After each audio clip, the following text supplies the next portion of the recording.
Observatório da Cultura da Paz, Direitos Humanos e Meio Ambiente, Crise Sanitária, Educação, Filosofia, Direitos Humanos, e ela é feita em parceria não só com o nosso MID, mas também com o curso de Direito e com o apoio da Universidade de Caxias do Sul. Sejam todos muito bem-vindos, né? Quero agradecer também a parceria e o apoio da Cláudia Hensel, que fica nos dando todo o apoio na questão de organização e logística dos nossos eventos, e que viabiliza essa ideia, ao coordenador do grupo, o professor Luiz Biasol, que está aqui presente com a gente, ao professor Paulo Nodari, que também está aqui conosco, que faz parte do grupo, que é um dos grandes responsáveis pela existência desse projeto e dessa ideia, né?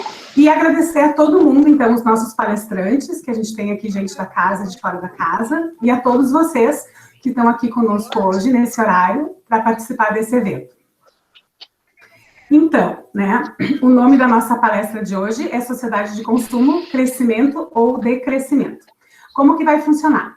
Cada um dos convidados vai ter 15 minutos para falar, isso vai totalizar os nossos primeiros 45 minutos, nós temos 3 convidados, e depois a gente vai ter mais 15 minutos em que serão abertos para as perguntas. Aí vocês vão poder fazer as perguntas pelo chat e eles vão respondendo o que vocês têm para nos trazer. Vou apresentar então para vocês os nossos palestrantes, antes da gente começar. A nossa primeira palestrante, né, como a gente tem gente de fora, manda a etiqueta que a gente comece por quem vem de mais longe sempre, né, independente do modo que a gente está usando para fazer isso. Então, a nossa primeira palestrante vai ser a Maria Heloísa Carol, não sei dizer o sobrenome, Carol Zak, depois ela vai corrigir, porque com certeza eu pronunciei errado, né? Então, ela tem graduação em administração, especialização em gestão empresarial e em psicopedagogia, mestrado em administração, doutorado em administração, e atualmente, então, ela está trabalhando na universidade, ela é professora efetiva da Universidade do Estado de Mato Grosso. Alô, professor. O nosso segundo palestrante vai ser o João Inácio Pires Lucas. Ele é, então, da nossa universidade, da Universidade de Caxias do Sul, graduado em Ciências Sociais, especialista em Gestão e Liderança Universitária, mestre e doutor em Ciência Política e trabalha atualmente na área de Humanidades da Universidade de Caxias do Sul, com graduação e pós-graduação e mestrado profissional.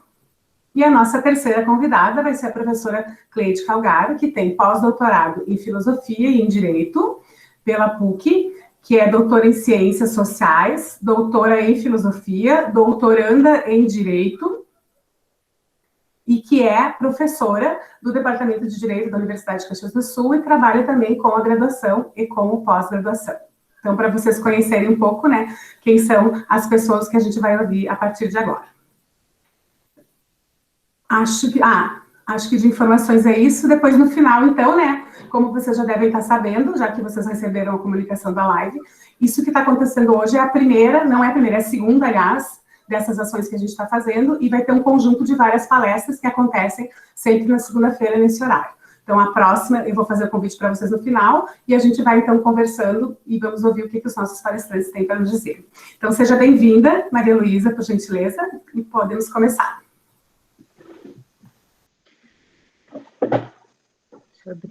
Bom, boa tarde a todos. Inicialmente, obrigado pelo convite. Para mim é uma honra.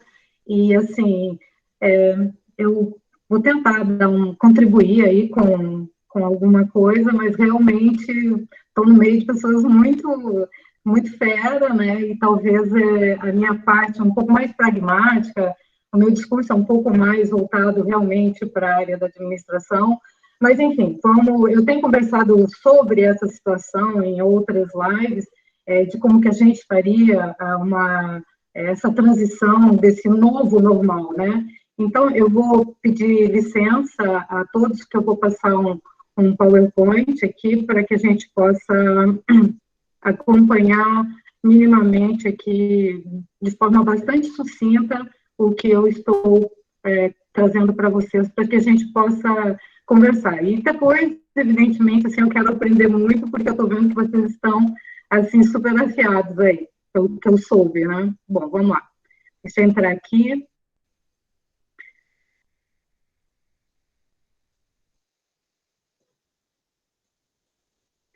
Enquanto tu está abrindo aí, Maria Heloísa, 2 coisinhas que eu esqueci de avisar o pessoal.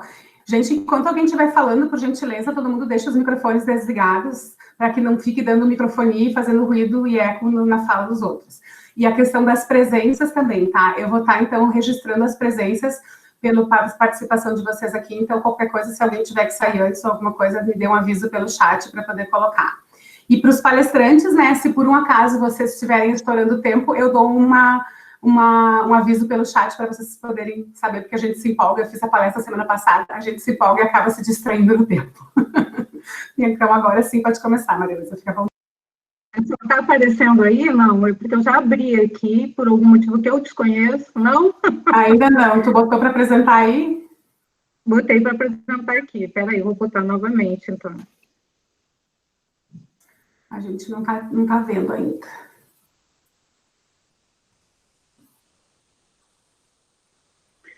Ai, sempre acontece, né? Essas coisas na hora que não deve acontecer. Eu fiz todos os testes antes e estava tudo bem. Bom. Aqui está dando para mim como se estivesse aparecendo, gente, já para vocês.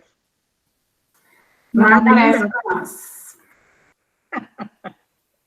Tá bom, não aparece então. para nós. O Gabriel tem a cópia da tua palestra? Não, senão ele podia tentar ele botar para projetar aqui. Ele tem. Então, Gabriel, vê para nós se tu consegue fazer, já que não está dando por lá.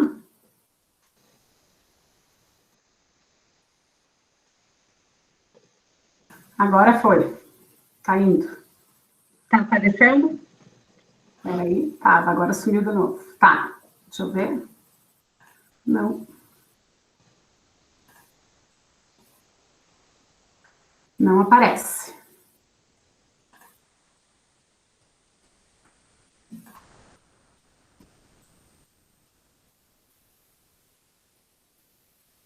Não conseguimos ver, não adianta. Bom, vamos fazer o seguinte, eu vou... Max, enquanto tu tenta aí, eu vou começar aqui a nossa conversa, se vocês me permitem, então vou dessa forma, vou parar aqui, tentar ver se eu consigo de outra forma.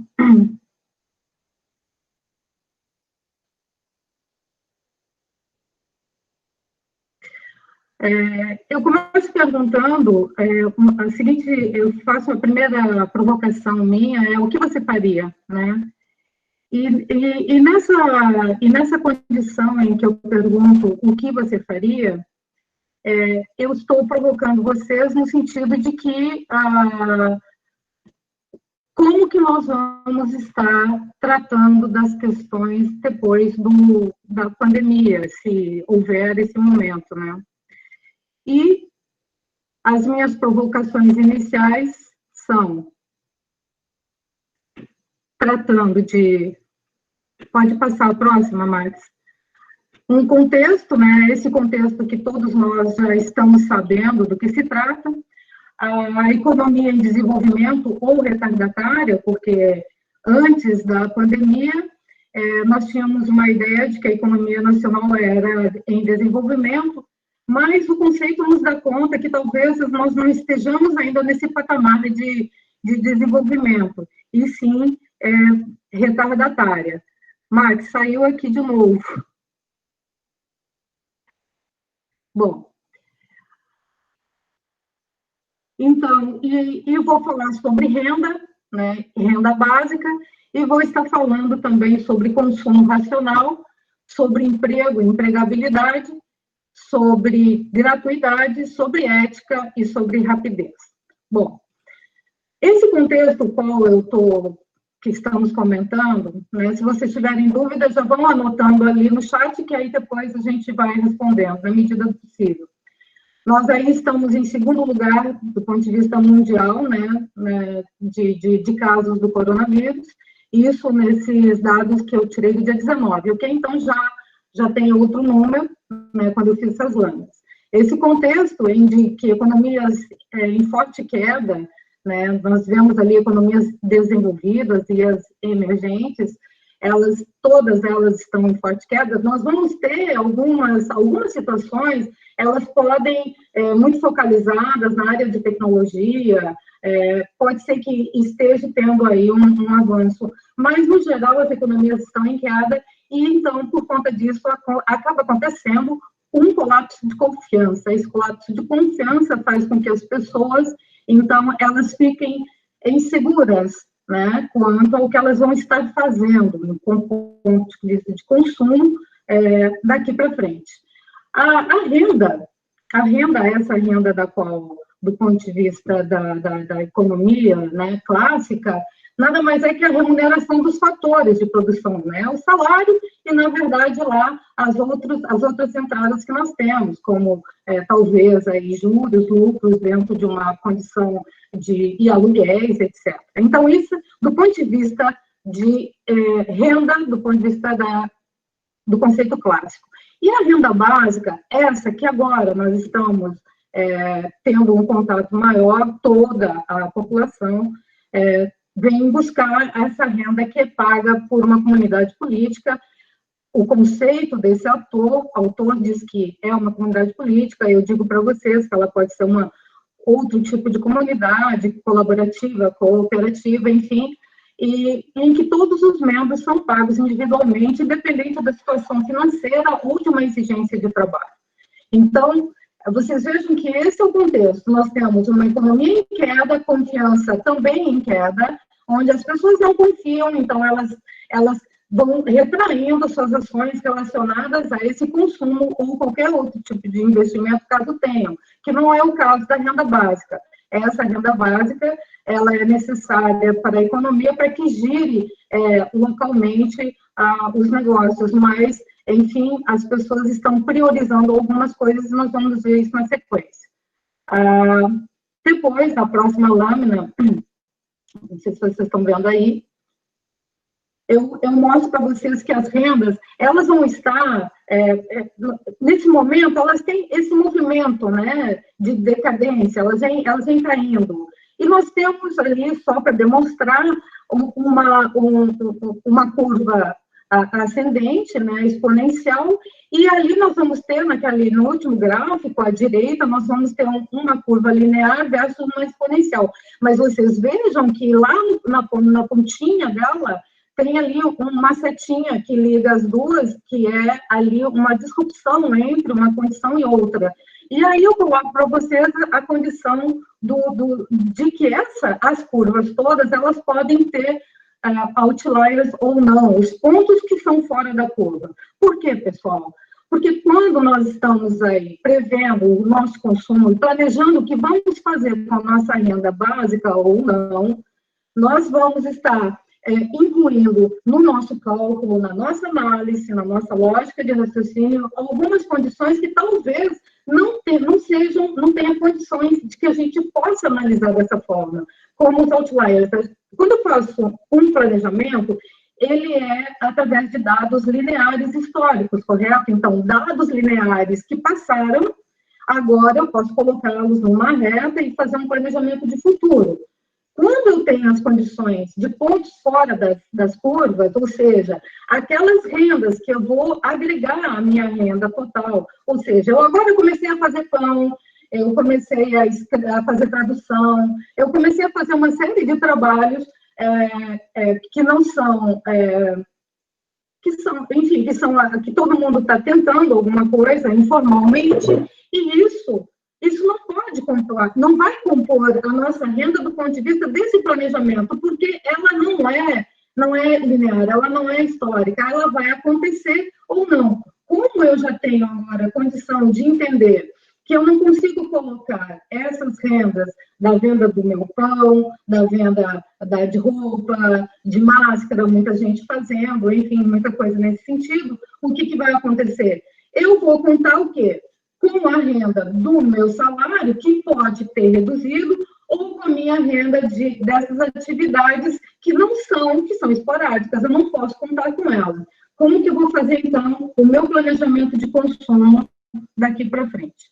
Bom, na sequência, eu digo para vocês assim, todo esse cenário de economia em decadência, falta de confiança em todo o processo, em todo o sistema, e é o único que nós temos, então não temos para onde correr.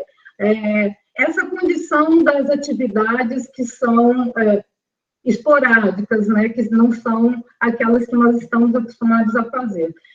Como que isso... Eu trouxe apenas uma teoria, só para dar uma pincelada, não vou entrar no contexto, mas vejam bem, eu tenho um desequilíbrio que foi ocasionado pelo início da pandemia, eu tenho que fazer um esforço de adaptação a esse processo todo, e essa adaptação, esse alinhamento, essa assimilação com uma nova condição, faz com que aconteça o quê? Com que eu tenha que me recriar todos os dias, porque todos os dias acontece algo novo que muda o meu cenário. Bom, aí eu volto para um novo equilíbrio, né, que vai ser um novo esquema. Então, eu saio do esquema antigo, adapto e vou para um novo. Lá diz, a teoria diz que um dos conceitos-chave dessa teoria é a demonstração da impossibilidade de se fazer previsões que não sejam no curto prazo, pois o comportamento desse sistema todo ele é extremamente sensível. Então, as condições iniciais, tanto internas quanto externas, vão estar oscilando o tempo inteiro. Então,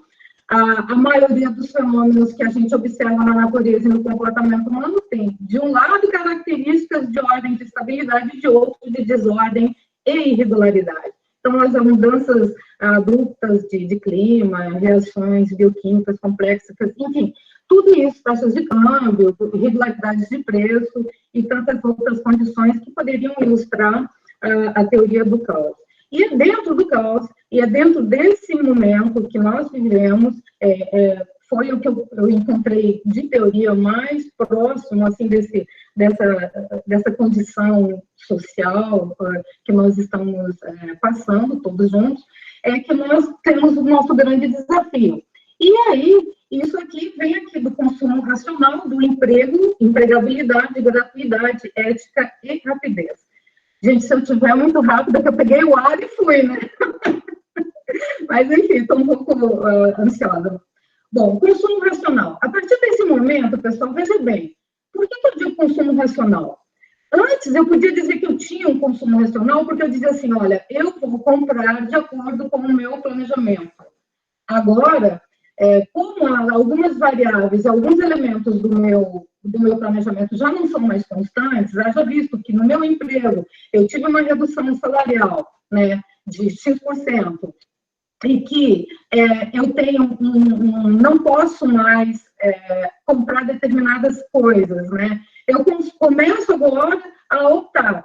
Então, até aquele comércio informal do pão, vamos novamente no pão, que é o gancho que eu estou pegando aí, até aquele ali eu vou dizer assim, bom, peraí, eu não preciso comprar mais esse tamanho de pão, eu vou comprar um menor, enfim, eu vou usar outras aqui para a região da onde eu moro, e daqui para cima a gente tem outros hábitos alimentares, então muitas vezes pode se substituir o pão por outras farinhas e outros alimentos. E isso acaba fazendo com que esse consumo racional não é aquele consumo amparado na sustentabilidade, no raciocínio da alimentação, da melhor alimentação, etc., da qualidade. Mas agora é um consumo racional baseado na renda, baseado na insegurança, condicionada por todo esse caos, onde a economia em queda e a confiança em queda faz com que, então, agora eu vou parar para pensar no que exatamente eu posso fazer com o que eu ganho. Bom, emprego.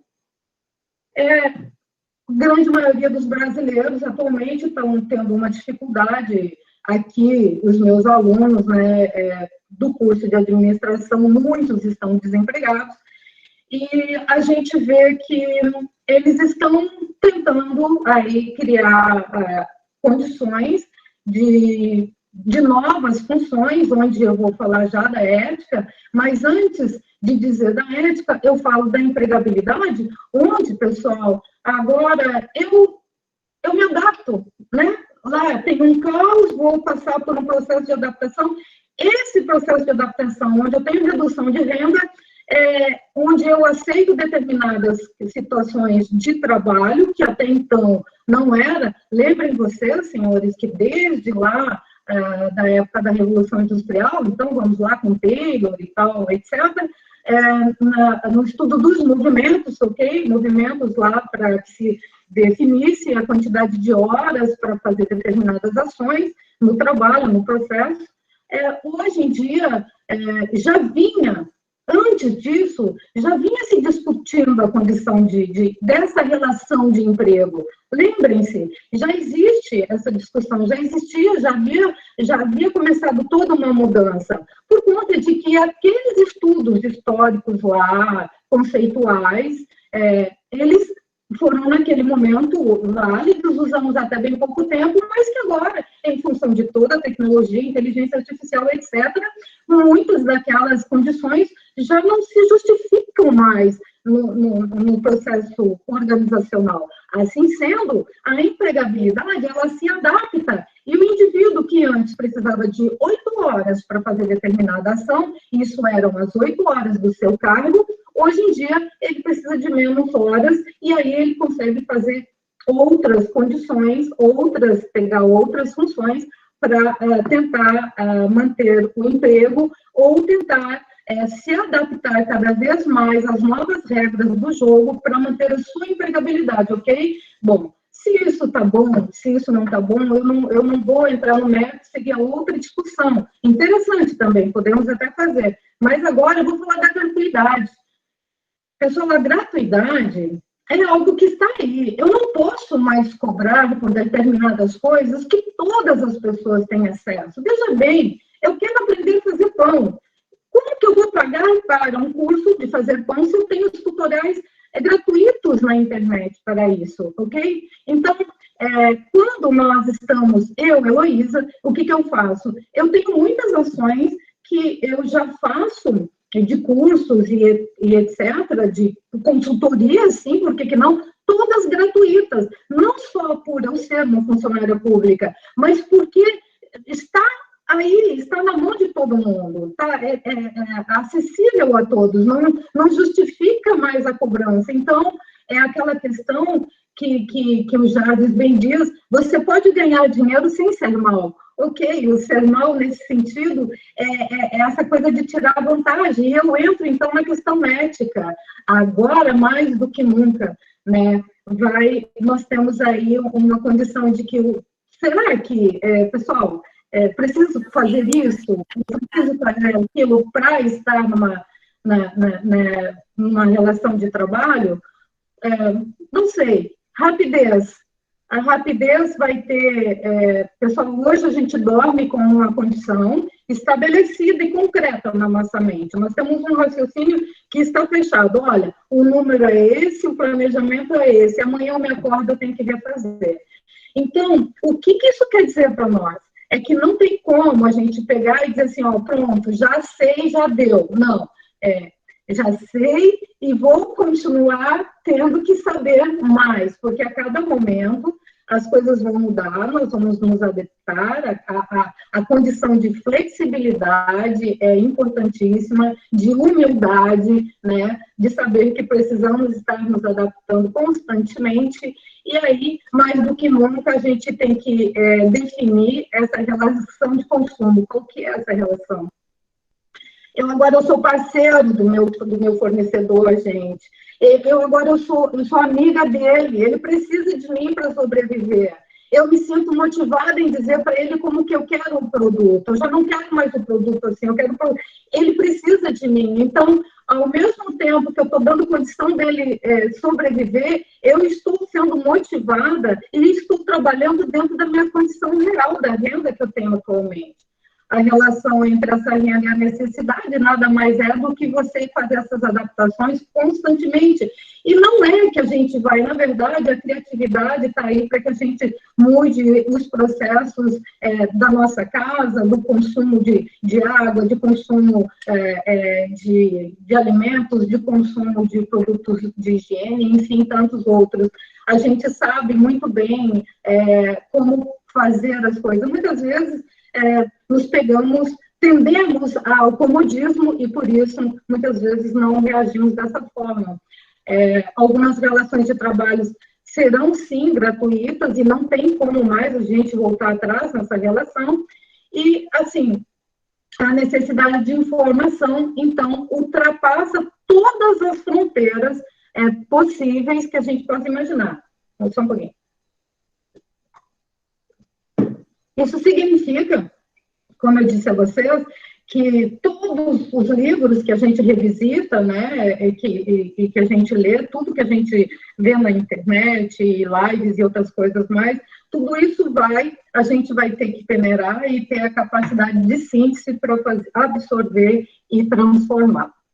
Bom, por último, não me alongando, não sei como é que está o meu tempo aqui, mas, enfim, a minha última provocação final, né, diz respeito, então, ao que o Harari diz, de que valem as predições se elas não forem capazes de provocar nenhuma mudança. Então, pessoal, assim, estamos passando, né, a tendência de que a gente aprenda com esse desequilíbrio, com o caos, com a dor e com a dificuldade.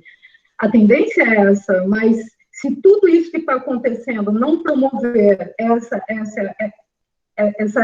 condição de ver o mundo diferente, as relações de trabalho de forma diferente, as relações com o meu fornecedor de forma diferente, com a minha comunidade, né? Aprendemos tantas coisas agora, nesses últimos 3 meses, assim, foram muitas coisas do ponto de vista social e ambiental também, né? Dessa forma, o conhecimento ele deve ser abastecido da mesma forma que as mudanças sociais e econômicas ocorrem constantemente. Eu digo assim, nas minhas falas, na minha narrativa, eu procuro sempre trazer uma questão mais positiva, um olhar mais menos pesado, porque não tem mais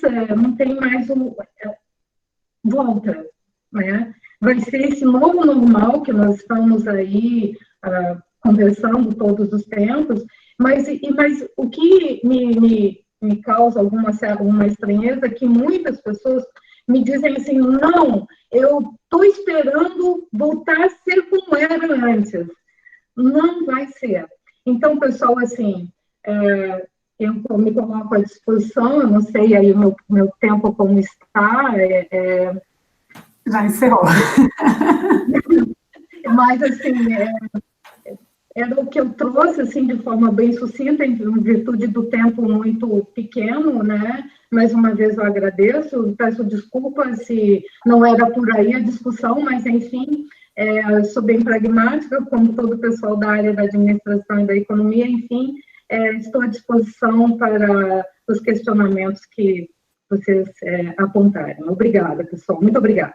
Muito obrigada, professora Maria Luísa. Inclusive, já teve vários comentários ali no chat enquanto você estava falando, depois a gente retoma.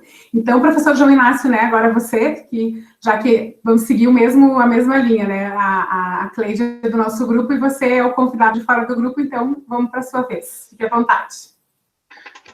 Muito bem. Em primeiro lugar, eu quero dar os parabéns e agradecer pelo convite, né, todos os organizadores, organizadoras. E eu também vou mostrar alguns dados, mas num segundo momento, assim, né? Então, eu gostaria primeiro de fazer uma breve retrospectiva, né? Dividindo, em princípio, assim, né, as minhas observações em 2 grupos. Um sobre a sociedade de consumo, né? E como nós chegamos, assim, no atual contexto, né, do Brasil e no mundo. E depois sobre a questão do decrescimento, né? Crescimento e decrescimento, né? E daí eu gostaria de mostrar alguns dados ali no meio, na passagem, né, de uma fase para outra, né. Alguns dados compilados pela ONU, alguns dados sobre as questões do mundo do trabalho, que eu costumo até utilizar assim, nas minhas aulas, né. Bom, nós podemos dividir, né, pensando numa questão mais assim, abrangente, né, a gente fala assim, da sociedade de consumo, né, podemos dividir em 3 grandes fases, né, se a gente pensa, e a relação disso com assim, o modo de produção, né, e não só o modo de produção, assim, também um conceito da economia clássica, né, mas a própria questão da sociedade de mercado, né, e cada vez mais com globalização e essas coisas todas. Ou seja, nós tivemos, assim, ao longo de boa parte da história da humanidade, aquela ideia do consumo, que que nem era até identificada como essa maneira, né? Hoje, até muitas vezes, a expressão para nós nos referirmos a um processo, né, produtivo, que seja menos impactante, nós chamamos assim de agricultura orgânica, por exemplo. Ou a própria aquela ideia da sustentabilidade ou da autossustentabilidade, né? Não como uma questão ambiental, mas uma família que sobrevive assim e com aquilo que ela mesma produz, colhe, tece, planta, aquelas coisas todas. Nós tivemos, então, boa parte da história da humanidade, assim, um consumo orgânico que era fruto, né, digamos assim, da sobrevivência, né, da sociedade, uma relação com a natureza, muitas vezes de dominação, outras vezes de coleta, de apropriação, que foi um modelo que a gente poderia chamar assim, mais agrário, rural, no máximo nas cidades, né, artesanal, né.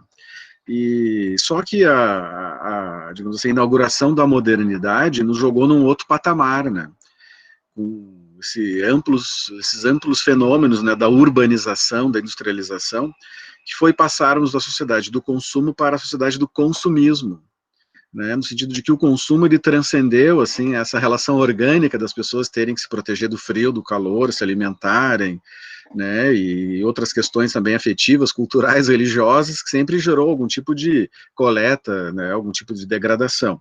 Quando nós passamos para a sociedade do consumismo, né, o consumo ele assume um outro patamar e está intimamente ligado a dois fenômenos, né? A sociedade de mercado, né, e daí nós vamos ter que ampliar e remodelar bastante, né, as relações de mercado para que as pessoas agora, cada vez mais um grande contingente, e não faz muito que a população urbana ultrapassou a rural, não por causa de países mais desenvolvidos, mas por causa da China, Índia e outros, né? Mas cada vez mais as pessoas morando na cidade, as pessoas não tendo mais essa relação de autossustentabilidade, né, com tudo, ou seja, a pessoa vai depender, a pessoa só vai dar aula, a pessoa só vai ser advogado, magistrado, promotor. Aí a pessoa, para ela comer, para ela se proteger do frio, para ela morar num ambiente, né, e para ela se vestir, ela vai precisar ter toda essa sociedade cooperativada, né, e que vai estabelecer um novo patamar, assim, né, desde o mercantilismo, a industrialização, para a produção de bens e serviços necessários para a sobrevivência e até o desenvolvimento, aquela ideia ensinou no desenvolvimento. Então nós tivemos uma sociedade do consumismo que já começou a partir dos modelos existentes, né, assim, nesse processo da modernização, a criar uma certa dependência e deixando a sociedade cada vez mais refém, né, no modo de produção, as relações de produção e as forças produtivas ali. Então, que alguns autores, né, cito Marx ali no próprio Capital, né, se autocitando daquele livro da Contribuição, é a transformação de toda a riqueza em mercadoria, né, na mercantilização, assim como foi a mercantilização do trabalho, a mercantilização da saúde, a mercantilização da educação, do amor, a mercantilização da natureza, a mercantilização para dar conta disso. E o consumismo, de certa maneira, era uma exigência até para que a sociedade pudesse gerar um acúmulo de bens, serviços, riqueza, que pudesse manter essa máquina cada vez mais urbana, cada vez mais industrializada, né? E cada vez mais casando as empresas, os negócios, né, ao consumismo, né? E isso foi positivo no sentido da empregabilidade, da renda, assim, de milhares, milhões, né? Mas foi criando toda uma concatenação quase que absoluta e com poucas visões alternativas, né, de como sair desse fluxo, né, que era do consumismo. Ainda que, digamos assim, no início, assim, a gente pega assim no coração do século XX, era uma estrutura mais familiar, né, o consumo familiar, né, então tinha a família tinha uma televisão, né, tinha uma geladeira, tinha um carro, né, aquelas coisas todas. Até que nós, pelo desenvolvimento científico, tecnológico, globalização e a própria, digamos assim, os problemas, né, os gargalos da sociedade do consumismo, nós acabamos migrando para a sociedade do hiperconsumismo, que vai extrapolar, né, e alguns já vão falar até, digamos assim, do consumocentrismo, né, em que a agudização da tecnologia, e da globalização e da necessidade, mas também, né, pessoal, em vista de um retorno, de uma manutenção de um apartheid social, né, o desafio do modo de produção, especialmente nessa globalização cada vez mais centralizadora e desigual, no sentido de que um setor só da sociedade hiperconsumista conseguiria manter uma atividade produtiva de bens e serviços cada vez mais especializados, focados, né?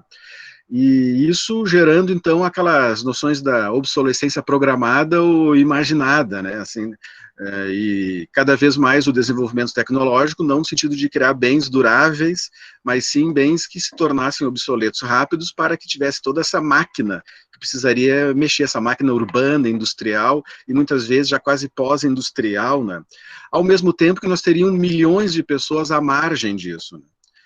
Engrossando e sazonalmente, né, a exclusão social, como vai falar Saskia Sassen, a expulsão. Então isso vai gerando assim uma massa, né, da população mundial, isso até nos países mais desenvolvidos, né, mas especialmente na periferia do mundo. Aí nós temos aquelas antigas teorias lá da dependência, do imperialismo, uma massa cada vez mais empobrecida e jogando e lidando à margem, muitas vezes com aquele comércio informal e pirataria, né? Isso foi um desafio para esse fenômeno todo, que ou seja, além daquele mito do crescimento infinito, né, da produtividade infinita, né, que esteve na raiz do pensamento esse da modernização ocidental, né, mas que ganhou o mundo, e que não só foi algo positivo para fazer com que as pessoas pudessem minimizar os riscos do passado, da fome, da miséria, do atraso tecnológico. Então tivemos a Revolução Verde, nós tivemos toda essa artificialização das matérias-primas, nós tivemos todos esses processos produtivos, né? Essa coisa da ciência, da administração, seja mais rápidos, casando lá os taylorismos e fordismo, né? A administração científica do tempo fazia mais com menos, né? E todo esse processo, assim, né? Ele gerou, assim, uma revolução e uma transformação, assim, absurda, né? Só que daí eu vou projetar agora um material, né? Porque daí é que vai entrar essa questão a discussão do decrescimento e o mito dessa ideologia do crescimento infinito, né? E que, se não por outros motivos, né, porque sempre tinha aquela desculpa de arranjar emprego e renda, que nem agora essas discussões equivocadas, na época da pandemia, não, as pessoas vão morrer de fome em casa, aquela coisa toda, ou seja, sempre aquela visão, assim, que o processo produtivo, né, ele é todo tecnológico, ele é todo administração e gestão e direito, e as pessoas não podem ficar em casa porque elas têm que sair para morrerem, né, contaminadas, né. Então, quando a gente começa a questionar, né, digamos assim, a desigualdade, o mito do crescimento infinito, porque daí também tem a questão ambiental, né, e toda essa discussão do decrescimento, mas aquele próprio crescimento e aquele próprio mito do modo de produção, né, da sociedade de mercado, e que muitas vezes não encontra opção, ele dá nesse tipo de coisa aqui que eu vou projetar agora.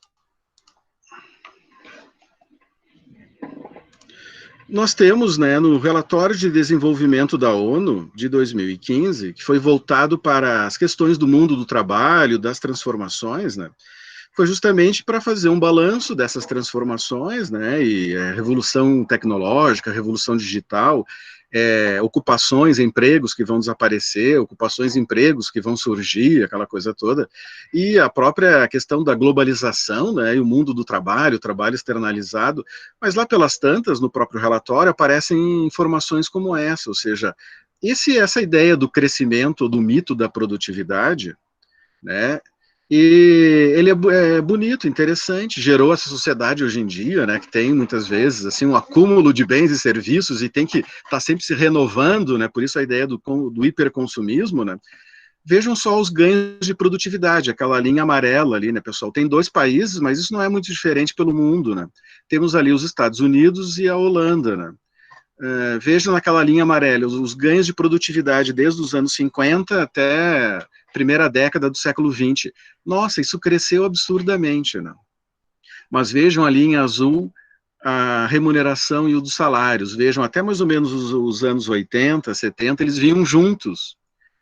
A partir dos anos 70, 80, com esse apelo assim, da produtividade, da ciência, da tecnologia, que incide muito no processo produtivo e no consumo, e é um dos grandes elementos do hiperconsumismo, como vai dizer o Lipovetsky, vejam ali a diferença. Ou seja, nós não temos só uma sociedade do hiperconsumo que degrada o ambiente, nós temos uma sociedade profundamente desigual. E quando nós pensamos na pandemia agora, é uma catástrofe, especialmente para os países menos desenvolvidos. A própria ONU, se vocês entrarem, tem um site que disponibiliza aqueles dados que vão no desenvolvimento humano. Ela mesma, numa pesquisa recente para ver as medidas e o percentual de confinamento, de isolamento, aquelas coisas todas, lockdown, os países menos desenvolvidos são os países que menos fazem lockdown, que mais ficam à mercê, digamos assim, né, de se contaminarem, enquanto que os países mais desenvolvidos, eles têm essas estratégias. Por quê? Porque, de certa maneira, ele tem políticas públicas, esse processo todo da produtividade, né, pessoal, vamos ver ali um outro dado. Vejam ali as remunerações, porque aquele gráfico ali mais à esquerda mostra, né, rolados em 27 países mais desenvolvidos e 27 países menos desenvolvidos, as diferenças da parte do trabalho no rendimento das empresas, né. Ou seja, nós temos uma sociedade hiperconsumista em que até os pobres têm um apelo para eles consumirem, né, para eles se sentirem bem, aquela coisa toda, mas vejam só os ganhos que tem dos trabalhadores nos países desenvolvidos, aquela faixa azul, né, aquela linha azul mais em cima, e dos países em desenvolvimento. O pior dos cenários, né, com a globalização e com essas questões internacionais, por mais que haja esse apelo do consumismo, e mesmo a pessoa mais pobre, o trabalhador, ele seja hiperconsumista, vejam as diferenças em relação ao percentual que eles têm como fruto dessa sociedade, porque para ter consumismo tem que ter produtos, bens e serviços produzidos por alguém, mas vejam como a produtividade, ela é diferente até em relação a como ela é distribuída, né? O que gera uma dúvida assim, ó, como é que nós vamos decrescer se ainda nós temos dificuldades de renda, emprego, pessoas desempregadas? Sim, mas nós também temos um crescimento que é extremamente desigual. E vejo naquele outro gráfico ali mais à direita, como a distribuição dos recursos, cada vez mais, é desigual em relação, no processo produtivo, às funções mais qualificadas e menos qualificadas. Vejam ali, naquele azul marinho, naquela linha é dos parcialmente, medianamente qualificado, vejam aquela linha que sobe, amarela, que é do trabalho mais qualificado, e vejam aquela azul que desce digamos assim, do menos qualificado, né, pessoal? E daqui nós vemos... para verificar todos esses ganhos e essa remuneração do trabalho, né, com a sociedade hiperconsumista, né, como cada vez mais ele se concentra nos 10% do topo, né, em relação ao rendimento bruto, né, de todas as pessoas, né. Isso, né, pessoal, se nós formos ver, parando aqui com a nossa apresentação, né, ou seja, nós temos alguns desafios dessa sociedade do hiperconsumismo, né? E o modo de produção capitalista, esse que, digamos assim, gerou, por um lado, né, esteve associado, né, a uma revolução científico-tecnológica assim, maravilhosa, né, cada vez mais bens e serviços, produtos, nós podemos agora trabalhar em casa, nós temos uma tecnologia fantástica, mas vejam a redistribuição disso e como isso funciona do ponto de vista da remuneração e dos ganhos, né? Por isso que nós temos uma sociedade cada vez mais desigual. Nós estamos perto de já termos a pessoa com mais de $1 trilhão, nós nunca tivemos uma distribuição tão desigual da renda, que é dos frutos disso, e que quando nós chegamos numa sociedade, ou numa situação como agora, da pandemia, nós temos realmente uma catástrofe ou a crise da morte anunciada. Por quê? Porque se a desigualdade por si só já era problemática, num cenário de pandemia, ela é mais absurda. E quando a gente percebe o quão vinculada e quão dependente é a sociedade desse hiperconsumismo, nós ficamos mais aterrorizados, né?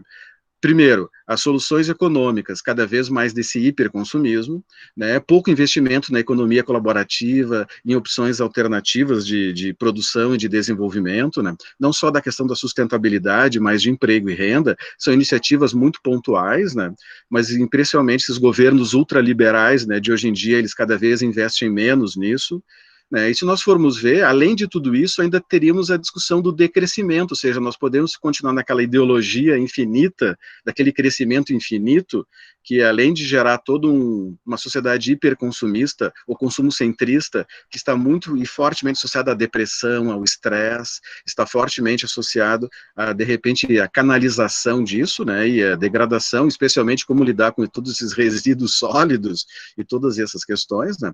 E, por outro lado, nós temos essa questão da desigualdade, ou seja, como questionar a sociedade do consumismo se boa parte das pessoas, elas precisam desse hiperconsumismo para sobreviver.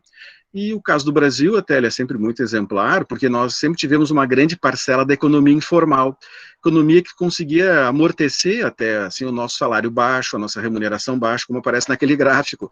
Agora, numa situação de pandemia, é mais crítica ainda, porque a nossa economia informal sempre amortecia as crises, né, como a de 2008 e tantas outras. Agora, com a dificuldade das pessoas poderem se movimentar, a economia informal carece, né? E aí, com a carência da economia informal, explode mais a inadequação do nosso modelo produtivo e distributivo. Por isso que a própria discussão do crescimento, né, que é um debate que começou a ser desenvolvido e que tem toda uma reflexão baseada até nessa própria ideologia do crescimento infinito, ele perde um pouco de sentido e significado num contexto em que nós vamos ter cada vez mais parcelas significativas da população mundial permanecendo ou entrando, né, nessa condição de pobreza, de miserabilidade.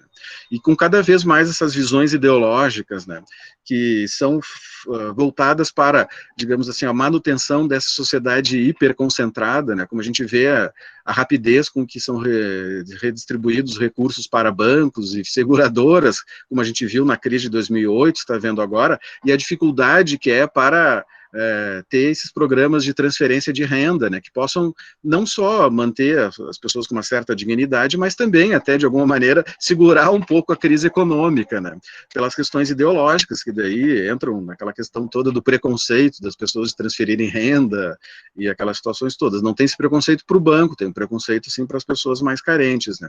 E isso, então, joga para um cenário que cada vez mais nós vamos, como vai dizer o Beck, né, nós vamos ter a sobreposição dos riscos, ou seja, essa sociedade do hiperconsumismo, né, ou do consumo-centrismo, lida com o risco da pessoa ter problema com a obesidade, não com a fome, porque come uma série de alimentos.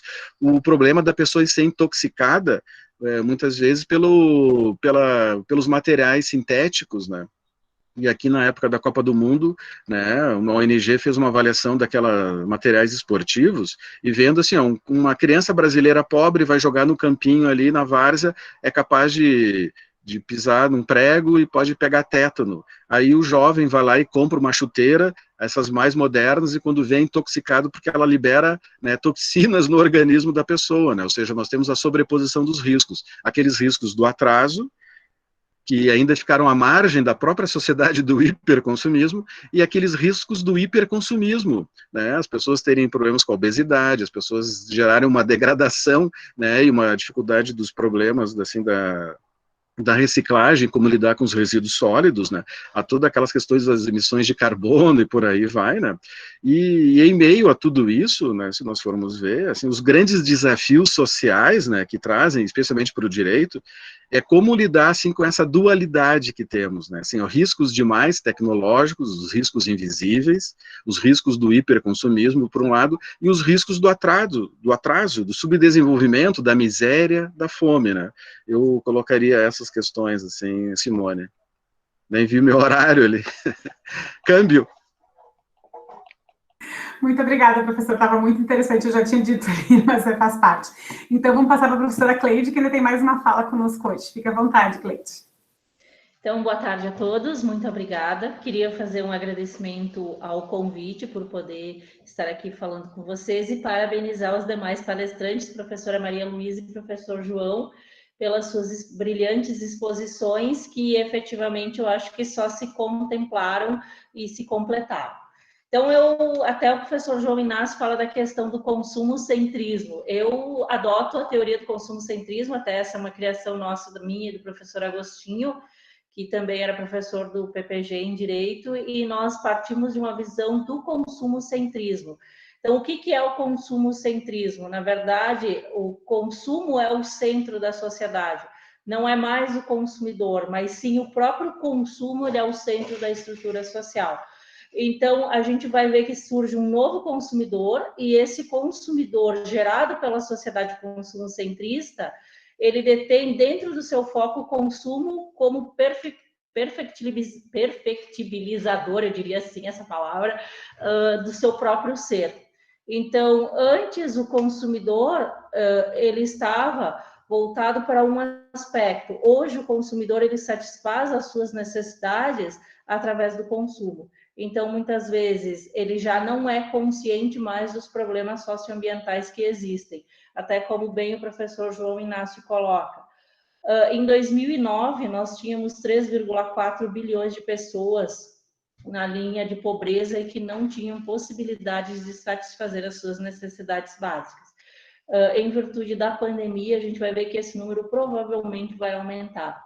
E não só dentro da questão social, mas, por exemplo, na questão ambiental, vocês vão ver que nós temos os problemas das mudanças climáticas, da destruição das florestas, desaparecimento de espécies.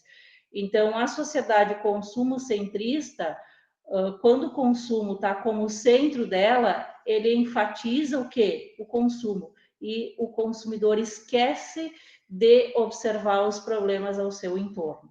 Então, essa questão da ciência e da não consciência do que acontece ao nosso entorno acaba sendo vista dentro desse tipo de sociedade.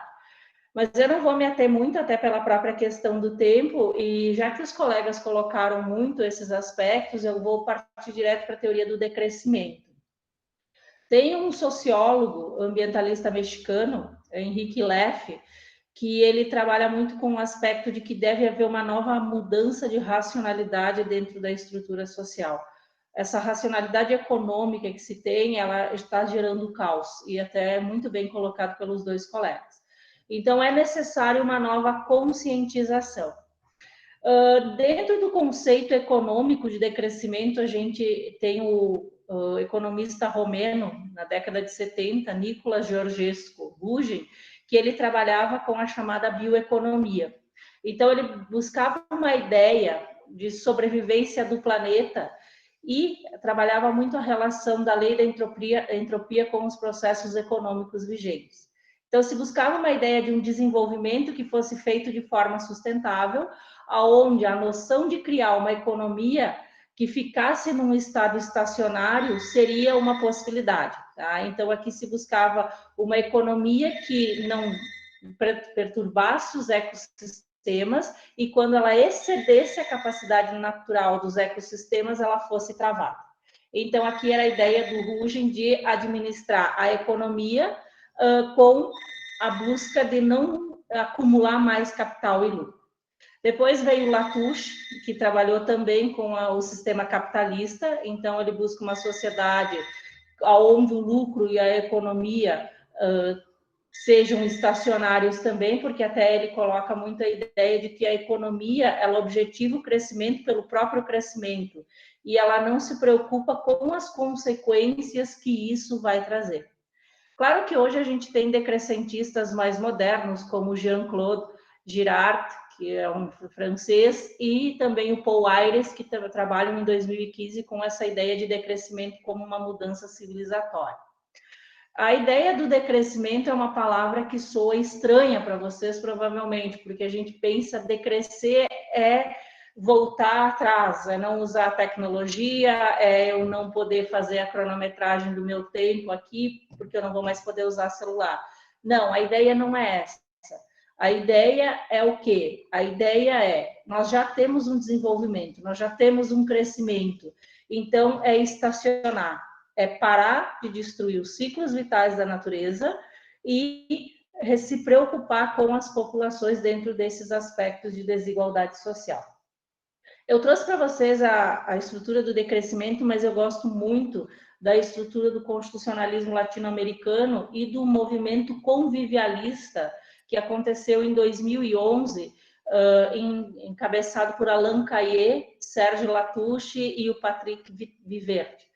Esse movimento francês, que compõe-se de 64 intelectuais e pesquisadores franceses, eles trazem 6 pontos que eu considero muito importantes. Eu vou explanar de forma rápida, até depois, se vocês quiserem, eu posso passar o link do Manifesto Convivialista para que vocês possam ler a ideia interessante de um crescimento diferenciado, com uma nova perspectiva. Então, até que vai ao encontro do decrescimento, mas muda a nomenclatura para que a gente possa ter uma visão diferente dentro desse critério. Então, a primeira confluência que a gente tem dentro desse manifesto é que é preciso se despertar os indivíduos para evitar uma série de desastres que estão acontecendo dentro da estrutura da sociedade. Desastres climáticos, ambientais, econômicos, sociais, morais, culturais e etc. O segundo ponto que eles colocam é que quando tem esses desastres vão acontecer por uma imposição de uma hegemonia ideológica e de um mundo que é a favor de um capitalismo rentável e especulativo. Então, é preciso mudar isso, é preciso parar com essa crise que motiva excessos e corrupções e se voltar para uma nova cultura e racionalidade. Eles até colocam que esse modelo capitalista vivenciado, ele acaba sendo um problema. Então, é preciso encontrar soluções agora a gente me engasguei aqui, para a pobreza, que eu estou tentando falar rápido por causa do tempo, para a pobreza criada no Google Tradutor, que ele faz a tradução para nós. Temos mais uma pergunta lá no chat. A Nádia pergunta: as redes sociais facilitam o consumo-centrismo pela globalização e interconectividade rápida nos acessos. Como responsabilizar os anúncios abusivos na internet? Quem vai responder essa? Existe o Código de Defesa do Consumidor e existe o CONAR. O CONAR é o órgão de autorregulamentação das publicidades. Então, eles fariam a regulamentação jurídica desse aspecto. Contudo, todavia, entretanto, a gente sabe que existem publicidades abusivas e publicidades enganosas a todo tempo, né? Mas tem um órgão de regulador que faz esse aspecto. E o Código de Defesa do Consumidor, dentro dos seus artigos, também ele tem esse aspecto. Se vocês olharem do artigo 36 ao 38 do CDC, a gente tem toda a questão referente à publicidade abusiva e enganosa e ilícita, então, dentro desse critério. Pois é, se dependesse de mim, nós ia ficar aqui conversando por muito tempo, né? Mas, enfim, a gente já está no nosso tempo, teve gente que já teve que sair, enfim, e tal, e a gente tinha combinado esse processo, e aí, como foi o combinado, então, acho que a gente vai encerrando por aqui. Queria agradecer muito, né, as falas de vocês foram excelentes, inclusive, né, estava aqui pensando que a gente precisa mudar um pouco, talvez, a estrutura e pensar num tempo um pouco maior para a gente poder interagir um pouco mais, porque são tantas coisas interessantes que a gente poderia discutir a partir de agora. Mas muito agradecida, né, pela Maria Heloísa, João Inácio, a Cleide, a todos vocês que estiveram com a gente aqui nesse momento, a todas as contribuições, né, e principalmente a essa disposição de, nesse momento que a gente está vivendo, se colocar diante de coisas que precisam efetivamente ser pensadas e não ficar naquela mesmerização de só discutir o que está acontecendo, e também não ficar naquela desbanalização ou na banalização total de que o que está acontecendo não está nos afetando de uma maneira extremamente grande, porque está nos afetando muito e a gente precisa aprender a pensar e a constituir novas possibilidades a partir do que a gente está vivendo. Então, muito obrigada pela participação de todos e até uma próxima.